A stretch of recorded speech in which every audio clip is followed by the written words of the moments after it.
ان لوگوں کے پاس نہ بیٹھو جو ڈبل مائنڈڈ رہتے ہیں، ان لوگوں کے پاس نہ بیٹھو جن میں فیصلے کی قوت ہی نہیں ہوتی، جو تمہیں الجھا دیتے ہیں، جو تمہیں کمزور کر دیتے ہیں۔ بہت سارے لوگ ساری زندگی میں کوئی فیصلہ ہی نہیں کر پاتے کہ مجھے کس راستے پہ چلنا ہے، کمزور یقین ہے اتنا۔ اور ہمیں ویسے بھی اس قدر زیادہ لوگوں سے ملاپ ہوتا ہے کہ لوگ کمزوریاں پیدا کرتے ہیں، جی خود ہی کھانا ہے، جی خود ہی کمانا ہے، جی کہاں سے ملتا ہے، کیسے ملتا ہے۔ اور میاں کمانا خود ہی ہے لیکن دیتا اللہ ہے، کوشش خود ہی کرنی ہے پر نوازتا اللہ۔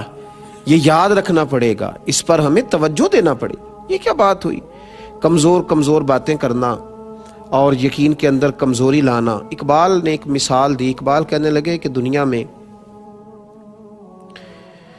غلام کی زندگی بڑی بدتر ہوتی ہے۔ جو کسی کا غلام ہوتا تھا نا، عرب کے لوگ اپنے غلاموں کو بڑی تکلیف دیتے تھے، ان کا جانور وہ ان کی مرضی کے بغیر دھوپ میں سے کھول کر کے چھاؤں میں باندھ نہیں سکتے تھے، اتنے تکلیف ہوتی تھی کہ تمہیں یہ بھی اگر باندھا نہیں ہے تو پھر بھی مار پڑے گی کہ تمہارے سامنے جانور جو ہے وہ بندھا رہا اور تم نے دھوپ میں سے کھول کے چھاؤں میں باندھا نہیں، اور اگر اس نے باندھ لیا تو پھر بھی مالک مارتا تھا کہ ابھی تم اتنے بڑے ہو گئے ہو کہ پوچھو گے بھی نہیں اور کام کرو گے۔ تو غلام کی زندگی بڑی کمزور، بدتر اور تکلیف والی ہوتی تھی۔ تو اقبال کہنے لگے سن اے تہذیب حاضر کے گرفتار، غلامی سے بدتر ہے تیری بے یقینی۔ اگر تو بے یقین آدمی ہے نا تو پھر تو اس غلام سے بھی گیا گزرا ہے جس کی زندگی اتنی کمزور ہے کہ اس کی کوئی اپنی مرضی نہیں، اس کے لیے کوئی دستور ہی نہیں۔ یقین کامل والی زندگی ایک حسن ہے۔ نبی پاک صلی اللہ علیہ وسلم کی خدمت میں حضرت عبداللہ بن بصر رضی اللہ تعالیٰ عنہ حاضر ہوئے۔ وہ دور کسی جگہ کے رہنے والے صحابی تھے، حاضر خدمت ہوئے تو عرض کرنے لگے یا رسول اللہ صلی اللہ علیہ وسلم، میں بڑی دور سے آیا ہوں اور بوڑھا بھی ہوں۔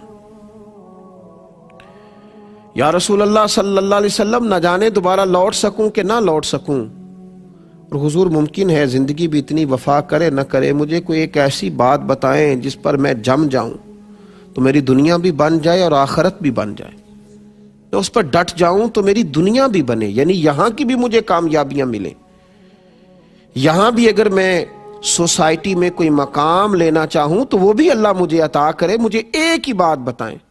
نبی پاک صلی اللہ تعالی علیہ وسلم نے ایک ہی بات ارشاد فرمائی، فرمایا جب تو کہے نا اللہ میرا رب ہے، پھر اس پر ڈٹ جا، پھر اس پر ڈٹ جا، کھڑا ہونا سیکھ، سٹینڈ لینا سیکھ، یقین کامل پیدا کر۔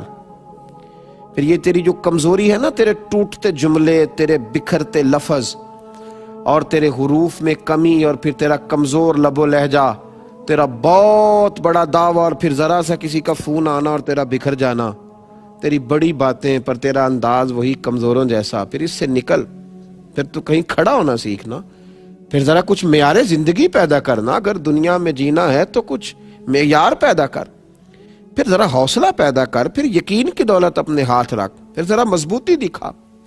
ہمارے معاشرے میں ایک مایوسی ہے جو تیزی سے پھیل گئی ہے، مسلمان جی کمزور ہیں جی، ان کا کچھ نہیں بن سکتا، پاکستان میں جی بڑے حالات خراب ہیں، اس کا کچھ نہیں بن سکتا، وہ جی میں غریب آدمی ہوں، غریبوں کے بچے تو بڑے نہیں نہ بن سکتے۔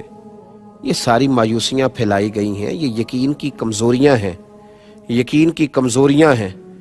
عرب کے بدو کیا کچھ بن سکتے تھے، لیکن وہ اللہ کی توحید پر اور مصطفیٰ کی رسالت پر جب وہ یقین کامل رکھ کے نکلے تو پھر اللہ نے انہیں پوری دنیا کا امام بنایا، پھر وہ بن گئے۔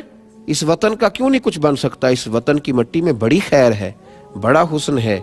یہ حضرت خواجہ ہے، حضرت خواجہ فرید الدین رحمت اللہ علیہ کا وطن ہے، یہ داتا علی حجویری کا وطن ہے، یہ اولیاء کی، صوفیاء کی، نیک لوگوں کی، درد دل رکھنے والوں کی، پیار کرنے والوں کی دھرتی ہے۔ یقین کی دولت پیدا کریں، یقین والے لوگوں کی صحبت میں رہیں، اللہ کی ذات پر یقین مضبوط کریں، نبی پاک علیہ السلام کے فرمان پر یقین کو مضبوط رکھیں۔ حضرت سلمان فارسی رضی اللہ تعالیٰ عنہ فرماتے ہیں کہ خندق کا موقع مسلمانوں پر بڑا عجیب و غریب موقع تھا۔ ایک آدمی کسی منصب پر بیٹھ کر کوئی دعویٰ کرتا ہے نا، اس کا دعویٰ قبول کر لیا جاتا ہے، لیکن ایک ٹوٹی ہوئی چٹائی پر کرائے کے مکان میں بیٹھ کر دعویٰ کرے تو لوگ قبول نہیں کرتے۔ بلا مثال و بلا تشبیہ صرف سمجھانے کے لیے عرض کر رہا ہوں۔ آپ فرماتے ہیں خندق کے دن اس طرح کے تھے کہ قحط کا زمانہ تھا، اور ہم نا دفاعی جنگ لڑ رہے تھے مسلمان، دفاعی جنگ، مدینے کے چاروں جانب خندق کھود کر ہم جنگ لڑ رہے تھے کہ باہر سے وہ اندر نہ آ سکے مدینے میں کفار۔ جنگ بھی دفاعی تھی، حالات بھی قحط کے تھے، اور جس وقت خندق کھود رہے تھے نا صحابہ تو پیٹوں پر پتھر باندھے ہوئے تھے، اور فرماتے ہیں عرض کی یا رسول اللہ صلی اللہ علیہ وسلم پیٹ پر پتھر باندھا ہے، تو حضور نے کرتا اٹھا کے دکھایا، فرمایا تم نے ایک باندھا ہے، میں نے دو باندھے ہوئے۔ ایسا نہیں ہے کہ لوگوں کو تو بتا دیا جائے، غریبوں کو تو بتا دیا جائے غربتیں ہیں، اور لیڈروں کے جو گھر ہیں وہ بڑے روشن رہیں، اور اقبال کہنے لگے کہ جو ہے وہ مریدوں کو تو توکل کا درس دے دیا جائے، لیکن پیروں کی کٹیا جو ہے وہ کٹیا نہ رہے، وہ پورا محل بن جائے۔ ایسا نہیں تھا، بلکہ نبی کریم صلی اللہ تعالی علیہ وآلہ وسلم نے دو پتھر پیٹ پر باندھے ہوئے تھے۔ تو محبوب کریم صلی اللہ علیہ وسلم سے حضرت سلمان فارسی رضی اللہ تعالیٰ عنہ کہتے ہیں کہ عرض کیا یا رسول اللہ صلی اللہ علیہ وسلم یہ ایک چٹان آ گئی ہے، خندق کھود رہے تھے تو چٹان کٹ نہیں رہی، دو پتھر پیٹ پر باندھے ہیں، قحط کا زمانہ ہے، اسلام پر غربت ہے، فرمایا ہتھوڑا مجھے دو۔ حضور خود اتر گئے۔ اب میرے محبوب کا یقین کامل دیکھیں، اس وقت قحط ہے، بھوک اتنی ہے کہ دو دو پتھر پیٹوں پہ ہیں، دفاعی جنگ ہو رہی ہے، مدینے میں حالات خراب ہیں، لیکن جب تیری سوچ جواں ہوتی ہے تو پھر عرش کا مالک تجھے رنگ بھی بڑے بڑے ہی عطا کرتا ہے۔ پھر جب تیرے ذہن میں وسعت آتی ہے تو پھر اللہ بھی تجھے اسی طرح نوازتا ہے۔ حضور کا یقین کامل، حضور کے ہاتھ میں وہ جو آلہ تھا نا چٹان توڑنے والا، حضور نے اللہ اکبر کہہ کے مارا چٹان پر، تو کہتے ہیں صحابہ کہ ہم باہر کھڑے تھے تو ہم نے چمکتی ہوئی چیزیں دیکھی، چٹان ٹوٹی، تو حضور نے کیا فرمایا؟ فرمایا اوتیت مفاتح الیمن۔ ابھی مکہ نہیں فتح ہوا، لیکن حضور اللہ اکبر کہہ کے ضرب لگاتے ہیں اور فرماتے ہیں لو بھی اللہ یمن کی کنجیاں بھی ہمیں عطا کر دی ہیں، بڑی جلدی یمن بھی ہمارا ہو جائے۔ پھر حضور نے دوسری ضرب لگائی تو یقین کامل دیکھیے، نبی پاک علیہ الصلوۃ والسلام نے فرمایا لو بھئی فارس بھی ہمارا ہو جائے گا۔ تیسری ضرب لگائی تو فرمایا ملک شام بھی اللہ ہمیں ہی عطا کرے گا۔ تو حضور ضربیں لگاتے جاتے ایک ضرب پر ایک بہت بڑی سلطنت اور ملک کے فتح ہونے کی خوشخبری دیتے، اور صحابہ بڑے باہر کھڑے ہو کے یہ تبصرے نہیں کر رہے تھے کہ یہ کیسے ہو سکتا ہے، بڑی منصوبہ بندی کرنی پڑے گی، کیسے ہوگا۔ ان کا بھی یقین کامل تھا، جب حضور کہتے نا ملے گا، کہتے ہماری روحیں بھی نعرے لگاتی تھی، اور ہمیں سمجھ لگ رہی تھی کہ بس آ گیا، شام بھی ہمارا ہے، یمن بھی ہمارا ہے، روم بھی ہمارا ہے، ایران بھی ہمارا ہے۔ جناب ابو ہریرہ فرماتے ہیں پھر حضرت عمر کے زمانے میں وہ ساری چیزیں ہم نے آتے ہوئے دیکھ بھی لی، وہ سارا کچھ حضور کے قبضے میں آیا۔